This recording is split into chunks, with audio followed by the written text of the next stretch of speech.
فأعوذ بالله من الشيطان الرجيم بسم الله الرحمن الرحيم قال الله تبارك وتعالى في القرآن المجيد إنا أعطيناك الكوثر وقال الله تعالى في مقام آخر ولسوف يعطيك ربك فترضى صدق الله العظيم وصدق رسوله النبي الكريم الأمين ببركة إن الله وملائكته يصلون على النبي يا أيها الذين آمنوا صلوا عليه وسلموا تسليما الصلاة والسلام عليك يا رسول الله وعلى آلك وأصحابك يا حبيب الله الصلاة والسلام عليك يا إمام القبلتين وعلى آلك وأصحابك يا جد الحسن والحسين. حمد و صلاة کے بعد ہماری اس بابرکت محفل جو کہ انجمن میلاد کمیٹی کی طرف سے سجائی گئی اور اس میں مشائخ اہل سنت، علماء کرام، قراء حضرات، نعت خواں احباب تشریف لائے. اللہ پاک سب کا آنا اپنی بارگاہ میں قبول فرمائے. یقیناً محافل میلاد یہ مسلمان کے دل میں نبی رحمت صلی اللہ علیہ وسلم کی عظمت کو اجاگر کرنے کا ذریعہ ہے.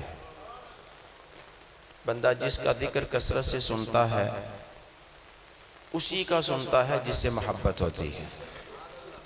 من احب شیئا اکثر ذکرہ، فرمایا کہ بندہ جس سے پیار کرتا ہے اس کا نام کثرت سے لیتا ہے.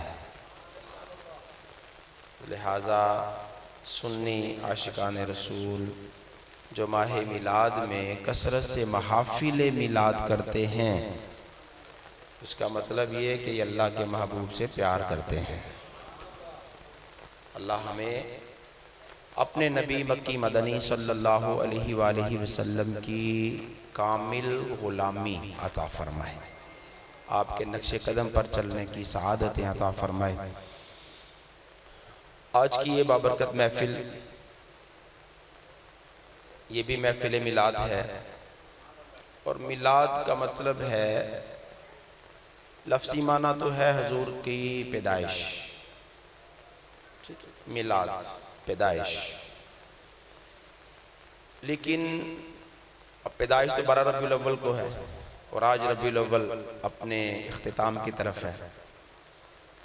پیدائش کا دن تو گزر گیا، لیکن عرف عام میں محفل میلاد کا مطلب ہے کہ جس میں نبی پاک صلی اللہ علیہ وسلم کی شان و عظمت کو، آپ کی دنیا میں تشریف آوری کو اور آپ کے دنیا میں آنے سے جو رب نے دنیا والوں کو برکتیں عطا فرمائیں ان کا ذکر کرنا اور سننا. اللہ کے محبوب صلی اللہ علیہ وسلم کی ذات پاک وہ ذات ہے کہ جنہیں اللہ تعالیٰ نے اپنی ساری مخلوق میں سب سے افضل و اعلیٰ بنا دیا، سب سے شاندار، سب سے زیادہ عظمت والے، فضیلت والے، برکت والے. جس بھی عالم کو دیکھیں، جس بھی شیخ کو دیکھیں، ہر کوئی انہی کے گیت گاتا ہے، ہر کوئی انہی کی تعریفیں کرتا ہے. جس طرح وہ جناب محترم عدیل صاحب نے قبلہ مہر علی شاہ صاحب رحمت اللہ تعالیٰ علیہ کا جو واقعہ بیان کیا قادیانی کے حوالہ سے، میں بھی تاجدار گولڑا کے اشعار سے ہی اپنے اس بیان کو شروع کرتا ہوں، چونکہ جو عاشق لوگ ہیں نا ان کے کلام بھی عشق سے بھرپور، جو محبت والے ہیں ان کا کلام بھی پیار والا ہوتا ہے. تاجدار گولڑا کیا فرماتے ہیں، صورت نو میں جانا کھاں، جانا کھاں کہ جانے جہاں نہ کھاں، سچ آکھاں تے رب دی شان آکھاں، جس شان تو شانہ سب بنیاں، سبحان اللہ ما اجملکا ما احسنکا ما اکملکا، کتھے مہر علی کتھے تیری ثنا، گستاخ کھیاں کتھے جا اڑیاں۔ تاجدار بریلی کی بارگاہ میں جائیں تو وہ بھی کمال شانے بیان کرتے ہیں۔ آپ فرماتے ہیں بندہ ملنے کو قریب حضرت قادر گیا۔ بندے سے مراد حضور کی ذات، حضرت قادر اللہ کی ذات۔ بندہ ملنے کو قریب حضرت قادر گیا، لمعہ باطن میں گمنے جلوہ ظاہر گیا، تیری مرضی پا گیا سورج پھرا الٹے قدم، تیری انگلی اٹھ گئی مہکا کلیجہ چر گیا۔ میں تیرے ہاتھوں کے صدقے کیسی کنکریاں تھی وہ، جن سے اتنے کافروں کا دفعتاً منہ پھر گیا۔ کیوں جناب ابو ہریرہ تھا وہ کیسا جام شیر، جس سے 70 صاحبوں کا دودھ سے منہ پھر گیا۔ کہیں فرماتے ہیں یا رسول اللہ رخ دن ہے یا مہر زماں، یہ بھی نہیں وہ بھی نہیں، شب زلف یا مشک خطا، یہ بھی نہیں وہ بھی نہیں، بلبل نے گل ان کو کہا، کمری نے سروے جاں فضا، ارے حیرت نے جھنجلا کر کہا، ارے یہ بھی نہیں وہ بھی نہیں، خورشید تھا کس زور پر کیا بڑھ کے چمکا تھا کمر، بے پردہ جب وہ رخ ہوا، یہ بھی نہیں وہ بھی نہیں۔ اور وہ رخ کیسا کمال کا رخ ہے، آپ فرماتے ہیں وہ کمال حسن حضور ہے کہ گمان نقص جہاں نہیں، ارے یہی پھول خار سے دور ہے، یہی شمع ہے کہ دھواں نہیں، میں نثار تیرے کلام پر ملی یوں تو کس کو زبان نہیں، وہ سخن ہے جس میں سخن نہ ہو، وہ بیان ہے جس کا بیان نہیں، تیرے آگے یوں ہیں دبے لچے فصحا عرب کے بڑے بڑے، ارے کوئی جانے منہ میں زبان نہیں، نہیں بلکہ جسم میں جان نہیں، سر عرش پر ہے تیری گزر، دل فرش پر ہے تیری نظر، ملکوت ملک میں کوئی شے نہیں وہ جو تجھ پہ عیاں نہیں۔ کہیں فرماتے ہیں یا رسول اللہ وہ کمال کی ذات ہیں، آپ وہ عظمت والی ذات ہیں کہ اللہ تبارک و تعالیٰ نے آپ کو عرش پر بلا کر فَأَوْحَا إِلَىٰ عَبْدِهِ مَا أَوْحَا کے جو جلوے اللہ نے آپ کے لیے قائم فرمائے۔ آپ فرماتے ہیں کہ اللہ کریم نے جو نبی کی طرف وحی فرمائی، اتنی کمال کی وحی کر دی کہ جبریل بھی اس سے بے خبر ہو گیا، جبریل کو بھی خبر نہ ہو سکی۔ اعلیٰ حضرت فرماتے ہیں ارے کیا شان ہے میرے نبی کی، فرمایا حضرت اسماعیل کی ذات ہے، میرے آقا کی ذات گرامی ہے۔ اسماعیل علیہ السلام کو اللہ نے چاہے زمزم دے دیا ہے، اللہ نے اپنے محبوب کو حوض کوثر عطا فرما دیا ہے۔ اعلیٰ حضرت اس کا تقابل کرتے ہوئے فرماتے ہیں، آپ فرماتے ہیں اس میں زمزم ہے کہ تم تم، ارے اس میں جمجم ہے کہ بیش، کثرت کوثر میں زمزم کی طرح کم کم نہیں، ارے ان کو بے مانگے ملا، ان کو رگڑ کر ایڑیاں، ارے صاحب کوثر کے ہمسر صاحب زمزم نہیں، پنجائے مہر عرب ہے، عرب کے سورج کا پنجہ، نبی کریم کا پنجہ کتنا باکمال ہے، فرماتے ہیں پنجائے مہر عرب ہے جس سے دریا بہ گئے، ارے چشمہ خورشید میں تو نام کو بھی نم نہیں، ایسا امی کس لیے منت کشے استاذ ہو، ارے اللہ کا نبی کیوں کسی کو دنیا میں اپنا استاذ بناتا، انہیں استاذ بنانے کی ضرورت کیا تھی، ایسا امی کس لیے منت کشے استاذ ہو، کیا کفایت اس کو اقرا ربک الاکرم نہیں ہے، انہی کے دم قدم کی باغ عالم میں بہار، وہ نہ تھے عالم نہ تھا گر وہ نہ ہوں عالم نہیں، انہی کے قدموں سے ساری بہاریں ہیں۔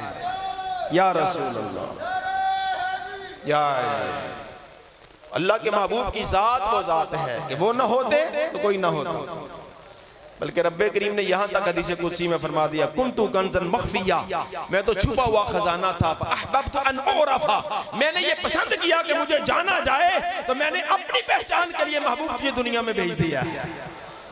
ہر نبی شانیں لے کر آیا، ہر نبی بڑی عظمتیں لے کر آیا ہے، لیکن اللہ نے جو شان آمینہ کے لال کو عطا فرمائی وہ کسی اور کو عطا فرمائی نہیں۔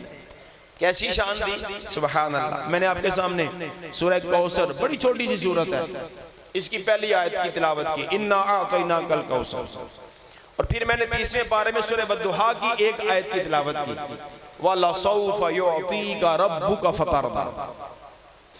اب اس سے متعلق میں چند باتیں آپ کی طرف بڑھاؤں گا، مجھے پون گھنٹہ بیان کا کہا گیا ہے، انشاءاللہ وقت کے اندر بیان ختم کرنے کی کوشش ہوگی۔ اللہ تبارک و تعالیٰ نے اپنے محبوب پاک صلی اللہ علیہ وآلہ وسلم کی شان میں سورہ کوثر کو نازل فرمایا۔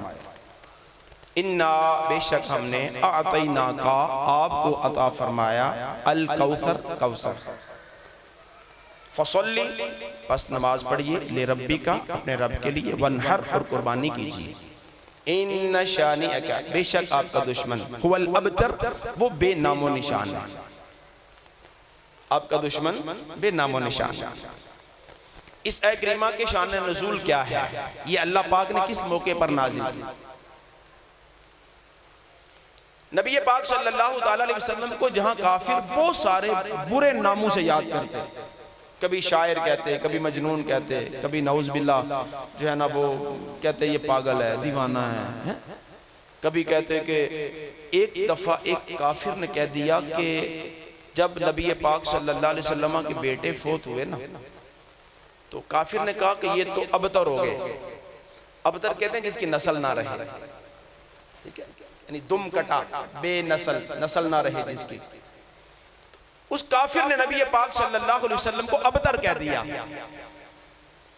دیکھو اللہ کا ہر نبی شاندار اللہ کا ہر نبی عظمتوں والا ہر نبی بڑی فضیلت والا ہے لیکن اگر آپ قرآن بغور پڑھو گے قرآن آپ کو جگہ بہ جگہ یہ بتاتا ہے کہ حضرت سیدنا نوح علیہ السلام پر قوم اعتراض کرتی ہے تو نوح خود بولتے ہیں حضرت شیش پر اعتراض ہوتا ہے تو شیش خود بولتے ہیں حضرت ابراہیم پر اعتراض ہوئے ابراہیم علیہ السلام نے خود وضاحتیں کی ہیں حضرت موسیٰ پر اعتراض ہوتا ہے موسیٰ علیہ السلام خود اس کا جواب دیتے ہیں حضرت عیسیٰ پر اعتراض ہوتا ہے عیسیٰ علیہ السلام خود جواب دیتے ہیں قرآن اس بات پر شاہد ہے لیکن میرا اور تمہیں تیرا نبی وہ شاندار نبی آیا ہے وہ عظمتیں لے کر آیا ہے کہ جب اللہ کے محبوب پر کافر اعتراض کرتے ہیں تو اللہ تبارک و تعالیٰ نے جہاں نظام ہی بدل دیا جہاں طریقہ ہی بدل دیا یہ نہیں کہا اے نبی پہلے والے بھی سارے اپنے پر ہونے والے اعتراضوں کے جواب خود دیتے تھے تو بھی خود دے گا نہیں اللہ تبارک و تعالیٰ جل وعلا نے گویا اپنے محبوب سے جو محبت کا اظہار کیا ہے قرآن اس بات پر گواہ ہے میرے نبی کو ایک کافر نے حضور کے بیٹے کی وفات پر کہہ دیا کہ تو ابتر ہو گیا اللہ تبارک و تعالیٰ نے اس کافر کا جواب دینا ہے اللہ نے سورہ کوثر نازل کر دی پہلے محبوب کی عظمت کو بیان کیا انا اعطیناک الکوثر اے نبی تو وہ ہے جسے ہم نے ہر خیر کثرت سے عطا فرما دی فصلی لربک وانحر اپنے رب کے لیے نماز پڑھ اور قربانی دے ان شانئک هو الابتر اے کافر جو تجھے ابتر کہہ رہے ہیں اے محبوب میں تیرے دشمنوں کو ہی ابتر بنا دوں گا اعتراض کافر نے کیا اللہ کے محبوب پر کیا ہے لیکن جواب اللہ تبارک و تعالی ان کافروں کو دے رہا ہے نبی رحمت صلی اللہ علیہ وسلم اللہ سے کتنی شانیں لے کر آئے کتنے فضائل لے کر آئے کیا ہم گن سکتے ہیں اللہ فرماتا انا اعطیناک الکوثر اے نبی ہم نے تمہیں کوثر عطا فرمائی کوثر کیا ہے ایک تو بازار لفظ ہے نا کاف واو سارا کوثر چار اس کے اندر حرف ہیں لیکن ان چار حرفوں میں اللہ تعالیٰ نے ہر خیر کو جمع کر دیا ہر خوبی دے دی مفسرین اکرام کو اگر پڑھے نا تو مختلف مفسرین اس کا مختلف معنی بیان کرتے ہیں کوئی کہتا ہے اس سے مراد حضور کا حسن ظاہر ہے کوئی کہتا ہے اس سے مراد حضور کا حسن باطن ہے کوئی کہتا ہے عالی نسب ہے کوئی کہتا ہے اس سے مراد حضور کا اعلیٰ خاندان ہے کوئی کہتا ہے کہ اس سے مراد حضور کا علم ہے کوئی کہتا ہے اس سے مراد حضور کے معجزات ہیں کوئی کہتا ہے اس سے مراد حضور کے کمالات ہیں کوئی کہتا ہے اس سے مراد حضور کی امت ہے کوئی کہتا ہے اس سے مراد حضور کی اولاد ہے کوئی کہتا ہے اس سے مراد حوض کوثر ہے لیکن مفسرین کرام نے جس بات پر اتفاق کیا وہ یہ ہے مختلف معنی تو ہے ہی مختلف الفاظ کے ساتھ کوثر کا معنی تو بیان کیا گیا لیکن علماء فرماتے ہیں کہ اللہ تبارک و تعالیٰ گویا یہ فرما رہا ہے اے محبوب ہم نے ہر خیر تمہیں کثرت سے عطا فرما دی چاہے حسن ظاہر ہو چاہے حسن باطن ہو چاہے علم ہو چاہے مقام ہو چاہے مرتبہ ہو چاہے فضیلتیں ہوں چاہے آپ کو دیے گئے معجزات ہوں چاہے آپ کو دی گئی امت ہو چاہے آپ کو دی گئی اولاد ہو چاہے آپ کو دیا گیا حوض کوثر ہی کیوں نہ ہر چیز رب فرماتا ہے ہم نے تمہیں کثرت سے عطا فرما دی ہے اچھا پھر اللہ تعالیٰ دے گا یا دے دی ہے ٹھیک ہے اب قرآن پاک کی آیت میں غور کریں انا اعطیناک اعطا یعطی باب افعال ہے اور اعطیناک یہ فعل ماضی کا صیغہ ہے فعل ماضی مطلق مثبت معروف ٹھیک ہے جی فعل ماضی ہے تو ماضی کس زمانے کو کہتے ہیں گزرے ہوئے زمانے کو تو گویا اللہ فرما رہا ہے محبوب ہم نے جو ہر بھلائی ہر خیر جو بنائی ہے نا، ہم یہ نہیں کہہ رہے کہ تمہیں دیں گے، بلکہ ہم نے تمہیں عطا فرما دی ہے۔ ہم نے تمہیں ہر خیر بھی دے دی ہے اور ہر خیر کا مالک بھی بنا دیا۔ آتیناکا، ہم نے آپ کو عطا فرما دی۔ یہاں علماء نے بڑا پیارا نقطہ بیان کیا، یہاں کاف سے مراد حضور کی ذات ہے۔ آتینا، ہم نے عطا کیا، کا آپ کو، الکوثر ہر خیر کثرت سے۔ اللہ پاک نے یہاں دو ضمیریں بیان کی ہیں۔ آتینا، نا ضمیر مرفوع متصل جمع متکلم کی ضمیر ہے، اور کاف ضمیر منصوب متصل واحد مذکر حاضر کی ضمیر ہے۔ دو ضمیریں آئیں۔ اللہ پاک کا محبوب سے پیار دیکھو کہ اللہ کریم نے ان دونوں ضمیروں کو اکٹھا ذکر فرمایا۔ اعطیناکا، نا کا، نا سے مراد اللہ، کاف سے مراد حضور کی ذات۔ تو گویا رب کریم جہاں کلمے میں اس نے کہا نا لا الہ الا اللہ محمد رسول اللہ، اپنا نام پہلے جملے کے آخر میں رکھا تاکہ محمد عربی کے نام کے ساتھ میرا نام مل جائے۔ تو یہاں اللہ پاک نے ضمیریں بھی ایسے ہی بیان کر دی۔ اعطیناکا، ہم نے عطا کیا تجھے، کیونکہ رب کریم اپنے محبوب سے پیار اتنا کرتا ہے، وہ محبوب کو اپنے سے جدا نہیں کرنا چاہتا۔ اس نے تو محبوب کو ایسی تنہائیوں میں بلا لیا کہ جہاں نہیں، جس کو ہم کہتے ہیں لا مکان۔ مکان ہونا تو کہا جاتا ہے آگے پیچھے اوپر نیچے دائیں بائیں 6 سمتیں ہیں، لیکن میرے آقا صلی اللہ علیہ وسلم کو رب نے وہاں بلا لیا جہاں مکان ہی ختم ہو گیا، جہاں ادھر ادھر آگے پیچھے اوپر نیچے کا معاملہ ہی نہیں ہے۔ کہاں گے حضور؟ لا مکان گے۔ لا مکان کہاں ہے؟ بھی کہاں ہے وہ ہوگا جو جگہ ہو، تو جو جگہ ہی نہیں، جو لا مکان ہے، جو مکان ہی نہیں ہے، اس کو بیان نہیں کر سکتے۔ قیامت تک کے لیے اللہ پاک نے عقلوں کو حیران کر دیا۔ سوچتی رہے عقل، دوڑاتے رہو عقل کے گھوڑے، منہ کے بل گریں گے یہ، لیکن انہیں سمجھ نہ آئے گا کہ رب کے ہاں محبوب کی عظمت کیسی ہے، شانیں کیسی اللہ نے عطا فرما دی۔ اچھا جی، اللہ پاک فرماتا ہے میں نے دے دی تمہیں ہر خیر کثرت سے۔ اگر ہم یہاں الکوثر کی تفسیر پر گفتگو کرتے ہیں، اس سے مراد نبی پاک صلی اللہ علیہ وسلم کا حسن ظاہر ہے، تو وہ بھی اللہ نے کیسا دیا؟ حضرت حسان بن ثابت کہتے ہیں نا وَحْسَنُ مِنْكَ لَمْ تَرَقَتُ عَيْنِي، آقا آپ سا حسین میری آنکھ نے کبھی نہ دیکھا۔ وَأَجْمَلُ مِنْكَ لَمْ تَلِدِ النِّسَاء، آپ سا جمال والا کسی ماں نے جنا ہی نہیں، تو رب نے حسن بھی دیا تو کیسا دیا؟ حسن کھاتا ہے جن کی نمک کی قسم، وہ ملیح دل آرا ہمارا نبی، اللہ اللہ وہ بچپنے کی پھبن، وہ خدا بھاتی صورت پہ لاکھوں سلام۔ یعنی رب نے محبوب کو جو صورت بھی دی ہے، المختصر یہ کہ وہ اللہ کو بھی بھا گئی، اللہ کو بھی پسند آ گئی۔ حسن ظاہری بھی دیا تو کمال کا دیا، اور حسن باطن بھی عطا فرمایا ہے تو کمال کا عطا فرما دیا۔ رب نے محبوب کو جو بھی دیا نا، جو بھی دیا ہے، گن کے نہیں دیا، تھوڑا تھوڑا نہیں دیا، بلکہ لا تعداد عطا فرما دیا۔ اگر حضور کا علم دیکھو وہ کتنا ملا۔ آج تو لوگ کہتے ہیں نا حضور کو فلانی شاہ کا خبر نہیں، فلانی شاہ کا پتہ نہیں ہے، حضور نے ایس چیز دیکھو نہیں سی خبر۔ اس کو خبر ہو گئی کہ حضور کو خبر نہیں، اس کو خبر ہو گئی ہے کہ ان کو خبر نہیں، اور جن پر رب نے پورا قرآن اتارا ہے، ہر خشک و تر کا جس میں بیان ہے، ان کو وہ نہ دیا جو جس کے بارے میں یہ کہتا ہے کہ انہیں خبر نہ ہوئی۔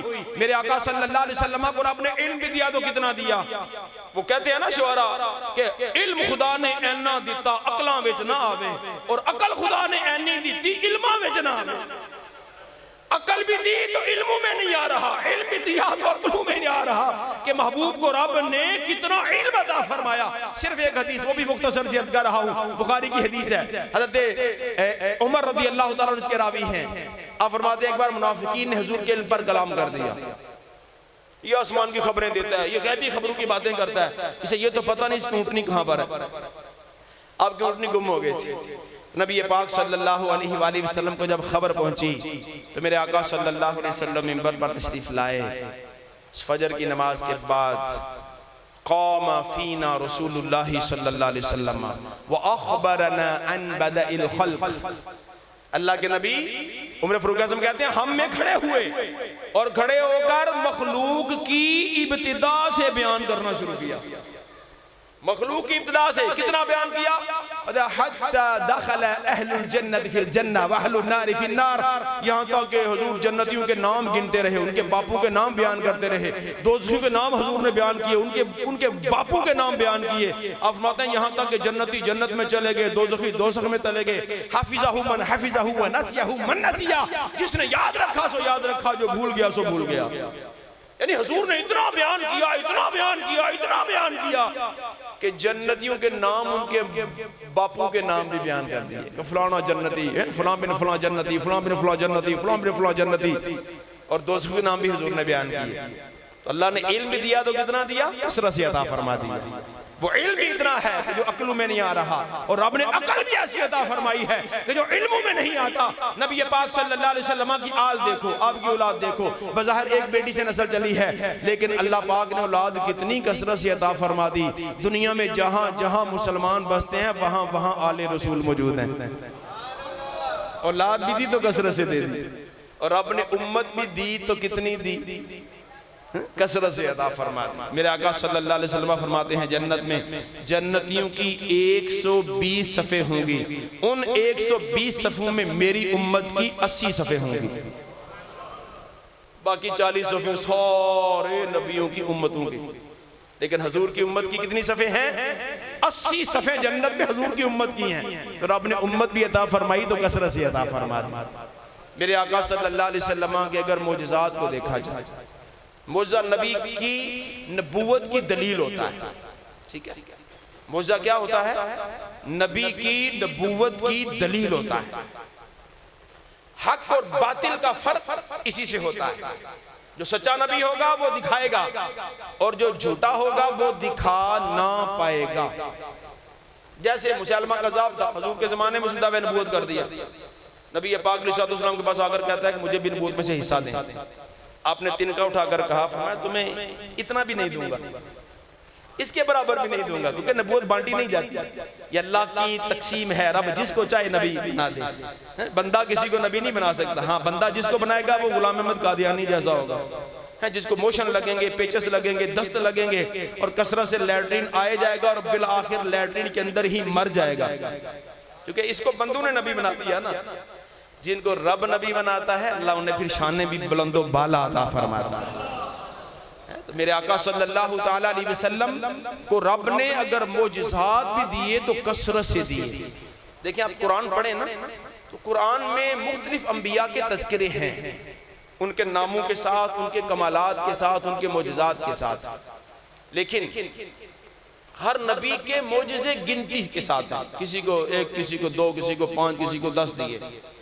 ٹھیک ہے، کاؤنٹبل ہے، کاؤنٹنگ میں آتے ہیں، اس کی کیلکولیشن ہے. لیکن اللہ کے محبوب صلی اللہ علیہ وآلہ وسلم کو رب نے جو معجزے دیے وہ بھی ان گنت عطا فرما دی. کیوں؟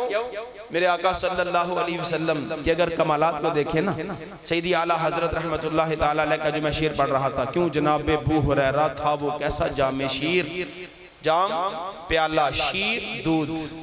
کیوں جناب ابو ہریرہ تھا وہ کیسا جام شیر، جس سے 70 صاحبوں کا دودھ سے منہ پھر گیا. ایک پیالہ 70 اصحاب صفہ نے پیا ہے، لیکن دودھ کا پیالہ ختم کوئی نہیں ہوتا.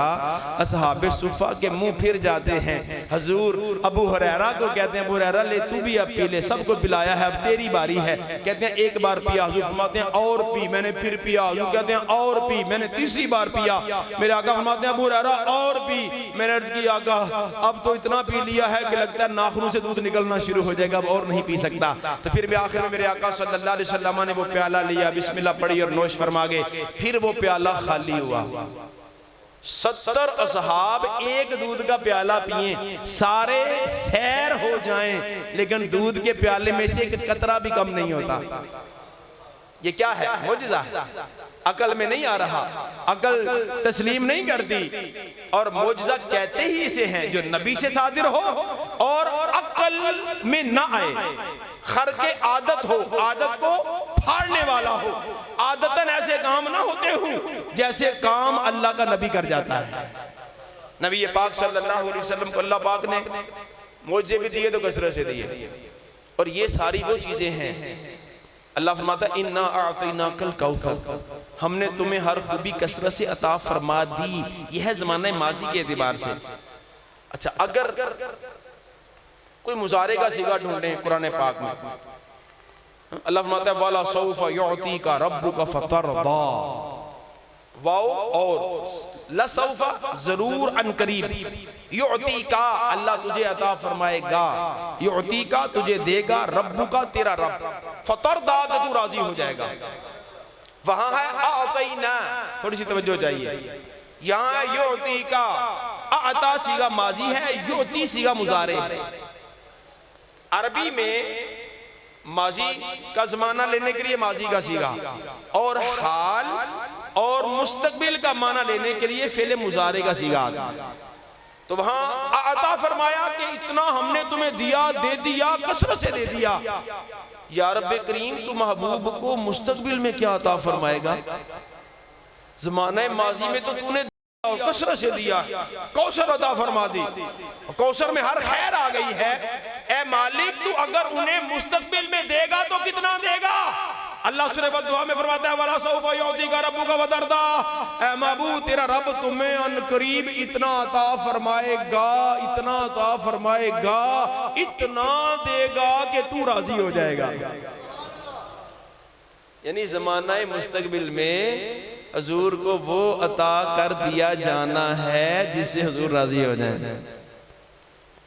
اور جب یہ آیت کریمہ نازل ہوئی نا, دیکھو ہمارے لیے کتنی زبردست یہ امید والی آیت ہے.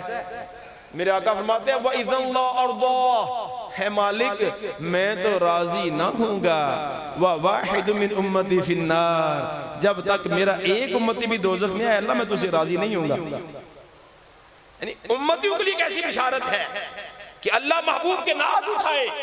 اللہ پاک یہ فرما رہا ہے محبوب اتنا دے دوں گا تو راضی ہو جائے گا. محبوب کہتے ہیں یا رب کریم میں راضی کوئی نہیں ہونا جنہ چر ایک بھی میرا امتی دوزخ وچ ہوئے گا, میں کو نہیں راضی ہونا, میں سارے انہوں کڑوا کے تے پھر راضی ہوں.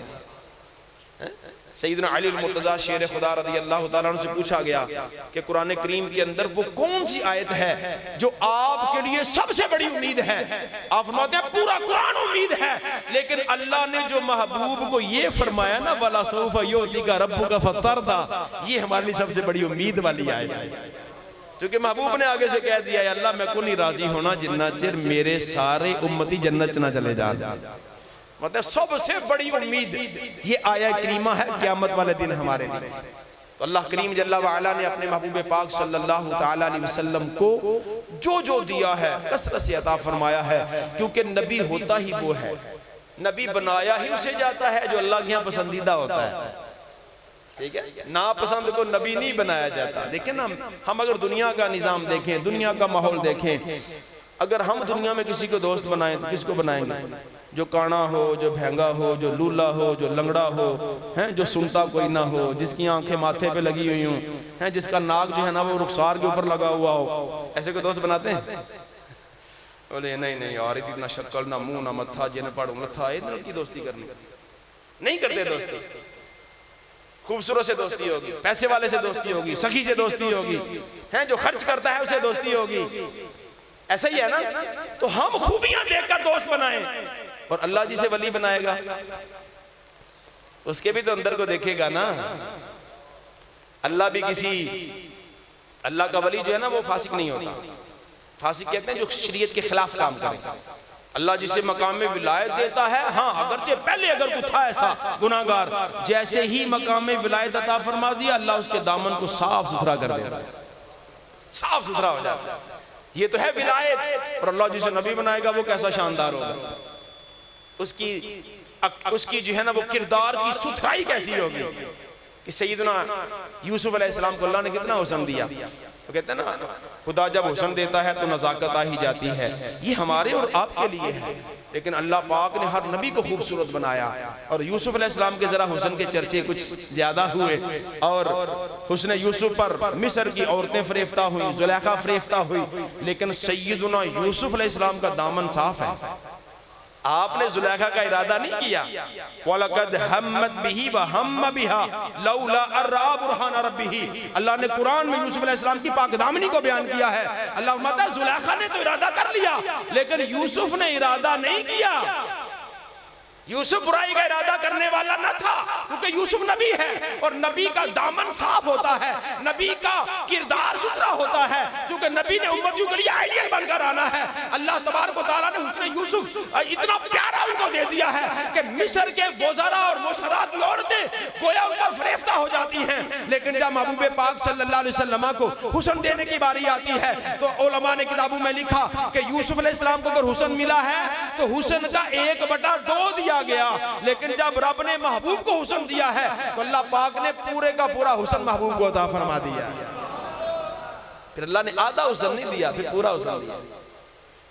اچھا پھر ذہن میں یہ بات آتی ہوگی یار حسن یوسف تو ایسا تھا کہ عورتیں فریفتہ ہو گئیں, لیکن حضور کے بارے میں تو کوئی ایسی روایت نہیں ہے کہ مدینے کی عورتیں یا مکے کی عورتیں فریفتہ ہوئی ہیں.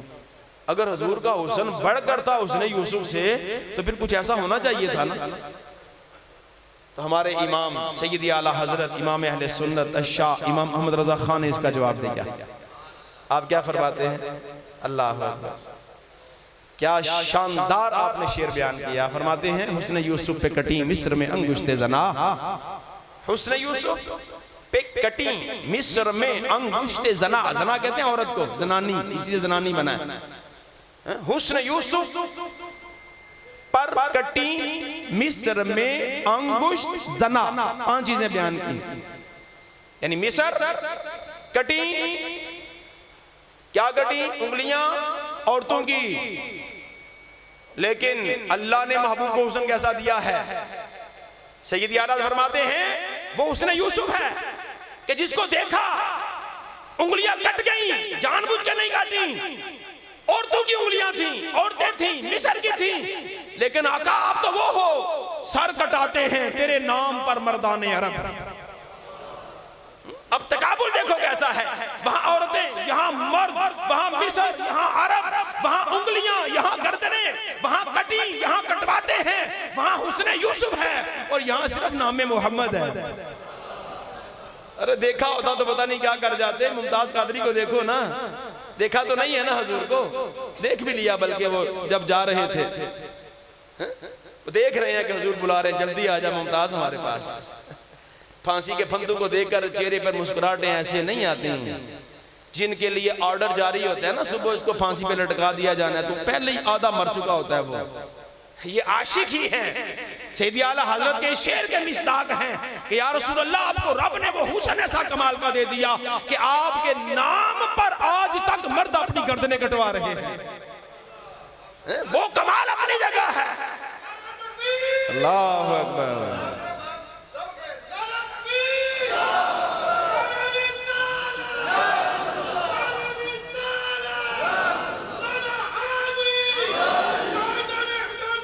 زندہ باد, زندہ باد. ہمارے نبی ایسے شاندار ہے یار. حسن بھی کمال ہے, علم بھی کمال ہے, عقل بھی کمال ہے, امت بھی کمال ہے, اولاد بھی کمال ہے, اور رب نے اگر حوض کوثر بھی عطا فرمایا تو وہ بھی کمال کا عطا فرما دیا. پتہ کتنا بڑا حوض ہے وہ. آج تو یہاں کسی چودھری صاحب کے پاس زمینیں زیادہ ہوں نا, چودھری صاحب کو کنٹرول کرنا مشکل ہو جاتا ہے. سب سے بڑا لینڈ لارڈ زمینوں کا مالک, سب سے بڑا. آپ کے بھی علاقوں میں ہوں گے ایسے, ظاہر ہے. اللہ پاک جس کو جو عطا فرمائے, یہ کوئی بندے کا کمال نہیں ہوتا, یاد رکھیے گا. یہ محض اللہ کی تقسیم ہے. رزق مال یہ کیا ہے؟ رب کی تقسیم. اللہ جس کو چاہے جتنا دے اور جس کو چاہے جتنا دے. کسی کو غریب, کسی کو درمیانہ, کسی کو امیر, کسی کو امیر ترین. یہ اس کی تقسیم ہے, جو چاہے کرے. بندے کو اجازت نہیں ہے کہ اللہ کی تقسیم پر اعتراض کرے. کوٹھی دیکھ کر یہ تو تمنا کر سکتا ہے یا اللہ منو میں دے, اے نہیں کر سکتا اے دی جائے تی منو لبے. اے دیاں نیکیاں اتھے چودھری صاحب جانیاں شروع ہو گئی ہیں. اگر یہ سوچے گا کسی کی بڑی گاڑی دیکھے تو اگر دل میں یہ تمنا آئے کہ اللہ سانہ میں دے, کوئی حرج نہیں. لیکن انہوں کیوں دیتی ہے منو دے نہیں سی, یہ اعتراض ہے. اور اللہ پر اعتراض بندے کو دار اسلام سے خارج کر دیتا ہے. ٹھیک ہے، حسد پسندیدہ نہیں، اور حسد اسی چیز کا نام ہے، اس سے ختم ہو جائے مجھے مل جائے۔ رشک جائز ہے، یا اللہ انہوں اور دے منو بھی عطا فرما، انہوں برکت دے منو بھی عطا فرما، کوئی حرج نہیں اس میں۔ لیکن بندہ چادر دیکھ کے پاؤں پھیلائے نا تو سوکھا رہتا ہے۔ اگر غریب بندہ جو کھوتا ریڈی پہ جا رہا ہو، وہ لینڈ کروزر دیکھے آکے یا اللہ منو بھی دے نا، کوٹھی دیکھے کوئی نواب صاحب دی یا اللہ منو بھی کوٹھی لبے نا، تو یہ زندگی بھر پریشان رہے گا۔ بڑی بڑی امیدیں نہیں لگانی چاہیے، ٹھیک ہے، زندگی کا پتہ نہیں ہے۔ ابھی کھوتا ریڈی پہ بیٹھ کے پتہ نہیں زمین تک پہنچنا بھی ہے کہ راج ہی پرواز کر جائے روح، تو کیا تمنا کیا کرنی ہے؟ یہ دنیا کا مال، یہ جاہ و جلال، یہ سب کیا ہے؟ فانی ہے۔ سلیمان علیہ السلام کیسے شاندار اللہ کے نبی تھے، اللہ نے ہوائیں ان کے تابع کر دی، جن ان کے تابع کر دیے ہیں، پرندوں کی بولیاں یہ سمجھتے تھے، جانوروں کی بولیاں یہ سمجھتے تھے۔ چونٹی اگر اپنی وادی کے اندر چونٹیوں کو بولتی ہے، اپنے بلوں میں گھس جاؤ تو سلیمان علیہ السلام 3 میل دور سے سن لیتے ہیں یہ کیا کہہ رہی ہے۔ ایسے شاندار نبی ہیں۔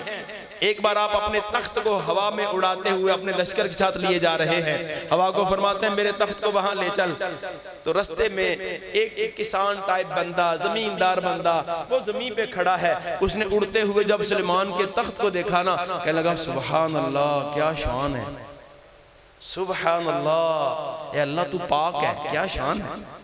سلیمان علیہ السلام ہوا کو کہتے ہیں میرا تخت نیچے اتار۔ سلیمان علیہ السلام نے اس کی آواز سن لی ہے۔ دیکھو کیسے شاندار نبی ہیں۔ آج کل کے بادشاہ کے پاس کیا اختیار ہوگا؟ ہمارے ہاں تو حالات ہی بڑے عجیب و غریب ہیں، راتوں رات وزیر اعظم بے وزیر اعظم، پتہ ہی کو نہیں ہے، وزیر اعظم قتل ہو جائے تو قاتل کا پتہ ہی نہیں چلتا، اتنے تو حال ہے نا۔ تو ان سلطنتوں کو، ان حکومتوں کو کیا کرنا ہے ہم نے یار، کہ جس سلطنت کو اختیار کر کے بندہ سکون کی نیند ہی نہ سو سکے۔ اپنی زندگی بندہ نہیں پیتا، یاد رکھیے گا۔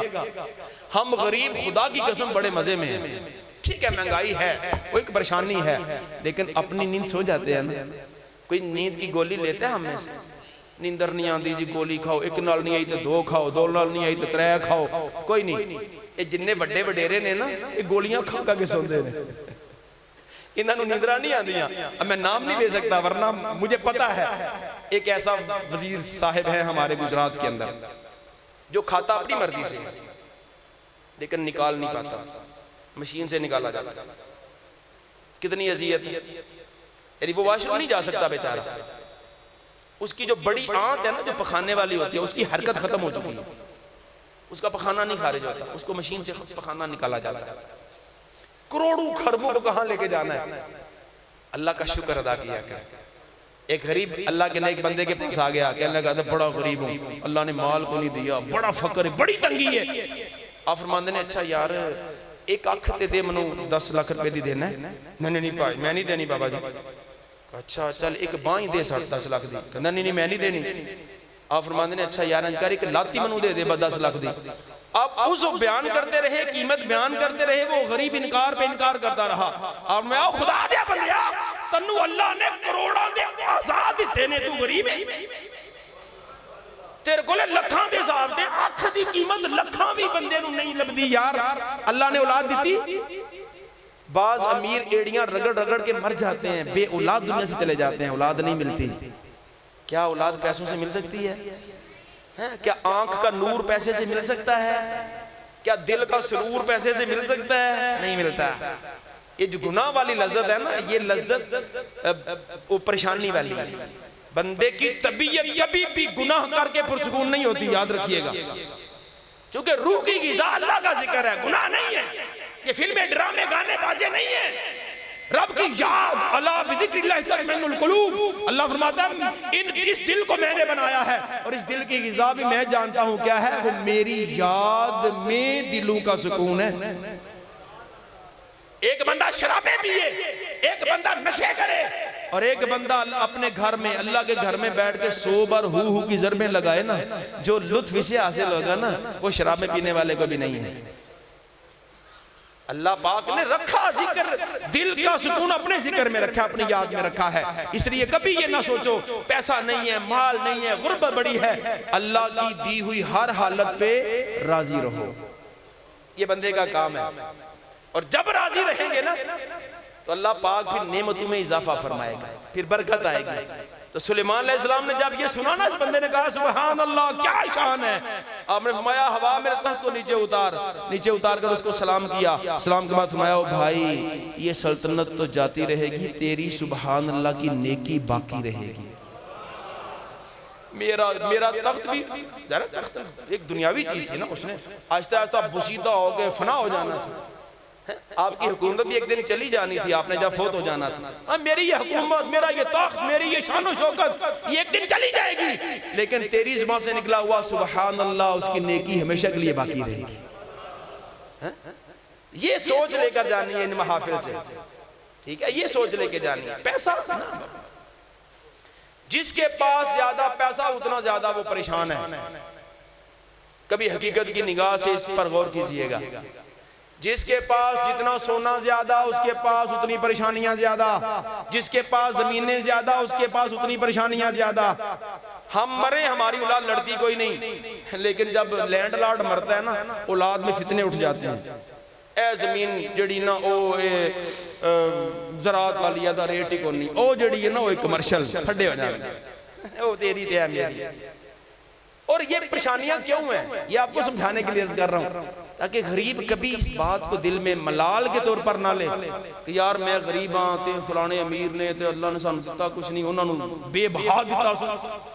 میرے آقا فرماندے نے اے میرے غریب امتیوں تمہارے لیے خوشخبری ہے، تم امیروں سے 500 سال پہلے داخل جنت کر دیے جاؤ گے۔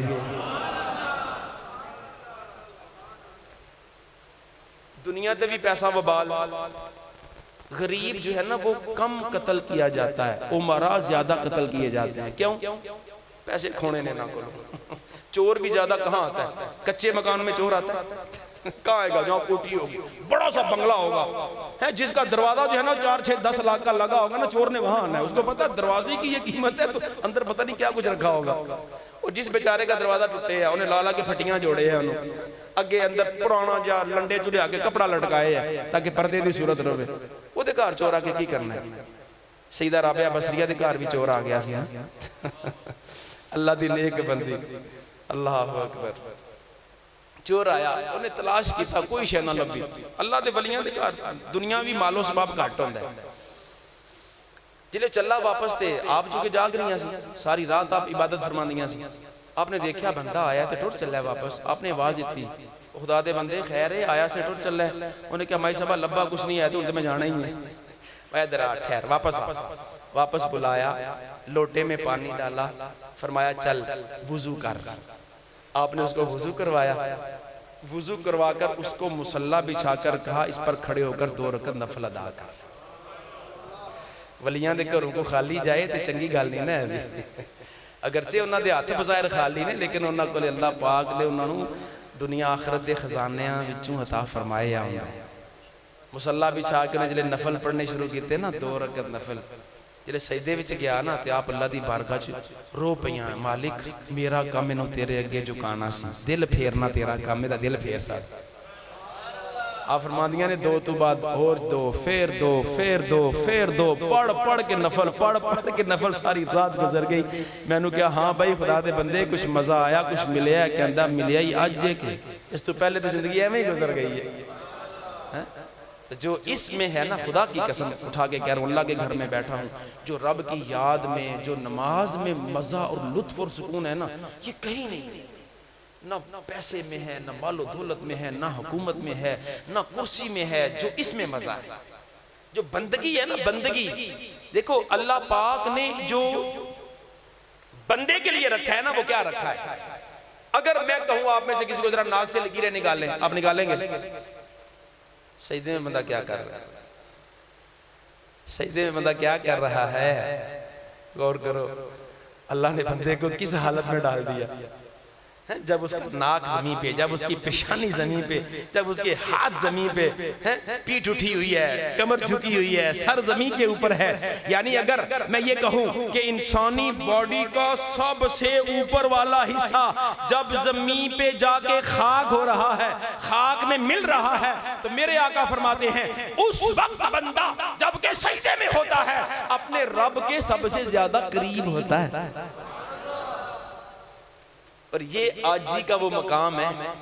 دیکھو الصلاۃ معراج المومن، نماز مومن کی معراج ہے، اور مومن کی معراج میں مومن کی حالت کیا ہو رہی ہے؟ سب سے اعلیٰ حصہ زمین پر چلا گیا تو یہ اس کی معراج ہو گئی. اور اللہ کے محبوب کی معراج کیا ہے؟ ان کے بدن کا سب سے نیچے والا حصہ جب رب کے عرش پہ جاتا ہے تو ان کی معراج ہوتی ہے. فرق ہے نا نبی اور امتی میں، اور یہ فرق رہے گا ہمیشہ. ٹھیک ہے، اس لیے نبی پاک صلی اللہ علیہ وسلم کی تعلیمات کو اپنانا ہے، حضور کی سنتوں کو اپنانا ہے.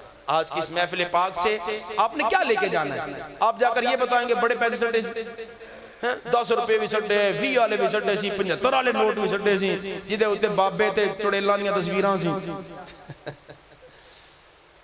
مسجد ہے، عورت کی تصویر ہے اس کے اوپر، احتیاط کرنی چاہیے. جس طرح حضرت نے فرمایا نا اوپر پاؤں نہ رکھے، تو میں آپ کو یہ کہوں گا کہ احتیاط کریں. ہاں اگر آپ نے پیش کرنا ہے ناخواں کو، قاری کو، کسی کو آ کر پیش کرنا ہے، عاجزی والا انداز اپنائے، بازاری انداز نہ، چونکہ یہ محفل حضور کی محفل ہے. ٹھیک ہے، یہ محفل کس کی ہے؟ حضور کی محفل ہے.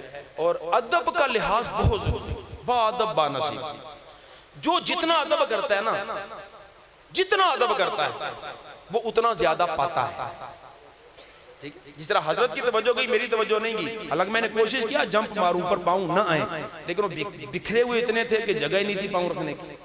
تو شاید میرا بھی پاؤں آیا ہے نا، تو نہیں آنا چاہیے. ادب کو پیش نظر رکھا جائے. دیکھیں نعت خواں آیا ہے نا، تو نعت خواں کا بھی ہم نے ادب کرنا ہے. اگر وہ باشرہ ہے، اگر وہ باشرہ نہیں ہے تو اس کا ادب ہم نہیں کر سکتے. ٹھیک ہے، جو فاسق ہے اس کا احترام کرنے سے اللہ کا عرش ہلنے لگ جاتا ہے. اس کی تعظیم کرنے سے فاسق کی تعظیم نہیں کی جائے گی.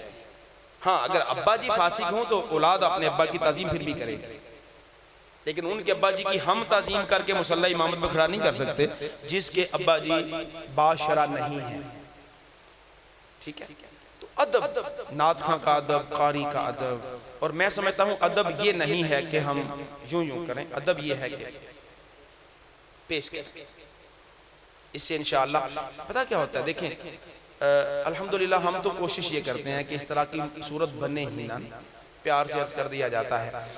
تو یار ڈانٹتے نہیں ہم، ٹھیک ہے. ابھی میرے لہجے میں آپ ڈانٹ، آپ کو نہیں لگے گی کہ یار مولوی نے ڈانٹنا شروع کر دیا. کیونکہ امام غزالی رحمۃ اللہ علیہ حیال میں فرماتے ہیں کسی کو ڈانٹ کر سمجھانا نا، یہ گویا اسے ذلیل کرنا ہے. یہ ایسا ہی ہے جیسے برتن میں سوراخ کر دیا، سوراخ کر کے پھر پانی ڈالا تو پانی نہیں ٹھہرے گا، سوراخ میں سے نکل جائے گا. آپ فرماتے ہیں سمجھانا ہے تو کیسے سمجھاؤ؟ اللہ پاک نے قرآن میں فرمایا کہ کیسے سمجھانا ہے؟ حکمت عملی سے سمجھانا ہے، محبت میں سمجھانا ہے، تاکہ وہ بھی یہ نہ فیل کرے یار ایک تو ایسی پیسے دیتے ہیں دوسرا اتنا اٹاڑیا جا رہا ہے. ٹھیک ہے، تو ادب کو پیش نظر رکھیں. انشاءاللہ با ادب کبھی بھی محروم نہیں رہتا. ٹھیک ہے، اور بے ادب کبھی بھی نوازا نہیں جاتا. با ادب کبھی محروم نہیں رہتا اور بے ادب کبھی نوازا نہیں جاتا. میں یہ نہیں کہہ رہا کہ یہ بے ادبی آپ نے کی ہے، ایسا نہیں کہہ رہا، لیکن ادب یہ ہے کہ پیش کیا جائے. ٹھیک ہے، اس سے انشاءاللہ ایک تو محفل کا ماحول اچھا رہے گا. وگرنہ دیکھیں ہوتا کیا ہے، اب جیسے میرے سر پر آ کے پیسے گر رہے ہیں، میری جھولی میں گر رہے ہیں. ٹھیک ہے، کوئی میرے کندھے پہ آ کے وہ نوٹ پڑ جائے گا، اب بچہ آئے گا اٹھائے گا، ادھر سے پکڑے گا، یہاں سے پکڑے گا، تو وہ ایک تھوڑا سا ایک محفل کا تقدس تھوڑا سا ڈسٹرب ہوتا ہے. تو لہٰذا ان چیزوں کو پیش نظر رکھیں اور نبی پاک صلی اللہ علیہ وسلم کی تعلیمات کو اپناتے رہیں. آج کی محفل کا یہ سبق لے کر جانا ہے کہ جس طرح ہم ذوق و شوق سے اس محفل میں آئے ہیں، اس سے بڑھ کر ذوق و شوق سے ہم نے نماز پنجگانہ ادا کرنی ہے. اللہ کے گھروں کو آباد کرنا ہے. اور اللہ فرماتا ہے انما یعمر مساجد اللہ من آمن باللہ والیوم الآخر. میرے گھروں کو تو وہی آباد کرتے ہیں کون؟ جو اللہ اور آخرت کے دن پر ایمان رکھتے ہیں. اللہ کے گھروں کو آباد کرنا، مسجدوں کو آباد کرنا. جو دنیا میں اللہ کے گھر کو آباد کرنے میں کامیاب ہو گیا، اللہ پاک مرنے کے بعد اس بندے کی قبر کو آباد فرما دے گا. سیدنا علی المرتضیٰ رضی اللہ عنہ کا فرمان بیان کر کے اپنے بیان کو ختم کر رہا ہوں.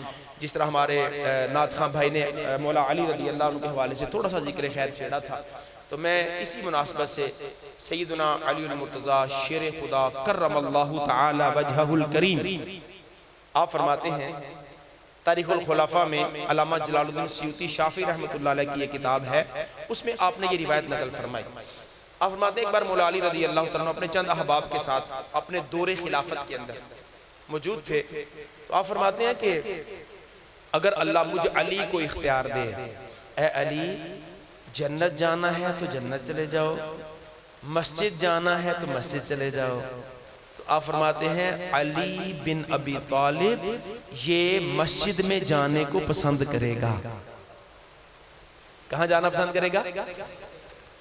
جنت کا نام نہیں لیا آپ نے کہ علی تو جنت کو پسند کرے گا، آپ فرماتے ہیں علی مسجد میں جانے کو پسند کرے گا۔ لوگوں نے کہا حضور بندہ نماز اس لیے پڑھتا ہے کہ جنت جائے، مسجد آباد اس لیے کرتا ہے کہ جنت جائے، نیکی کرتا ہے کہ جنت جائے۔ اگر اللہ آپ کو یہ دو اختیار دے دے، جنت جانا ہے تو جاؤ، مسجد جانا ہے تو جاؤ، آپ مسجد جانے کو اختیار کیوں کرتے ہیں؟ جنت جانے کو اختیار کیوں نہیں کرتے؟ آپ نے کہا یار گل ہے وے کہ جنت جانے کو نفس چاہتا ہے، نفس کی خواہش ہے کہ جنت جاؤں، اور اللہ پاک کی مرضی یہ ہے کہ بندہ مسجد جائے، تو میں نے اپنے نفس کی خواہش پر اپنے رب کی مرضی کو ترجیح دی۔ مسجدوں کو آباد ہے، سبحان اللہ دی آواز بھی کو نہیں ہے، اوکھا کام ہے نا، جنت جانا انڈا سوکھا کو نہیں ہے، صرف نعرے مار کے جنت نہیں جانا ہوتا۔ عبادت اولیاء اللہ نے اپنی زندگیاں چلوں میں گزار کے رب کو راضی کرنے کی کوشش کی۔ آج جن کی ہم 11ویں گاتے ہیں نا، شیخ عبدالقادر جیلانی رضی اللہ تعالیٰ عنہ کھاتے ہیں نا 11ویں، کہیں درس قرآن بسلسلہ 11ویں، کہیں چھوٹی 11ویں، کبھی بڑی 11ویں، پورا سال 11ویں، جگہ 11ویں شریف کی محفلیں ہوتی ہیں، اور لنگر بھی کیسا کمال کا بنتا ہے، مزے سے ہم کھاتے ہیں۔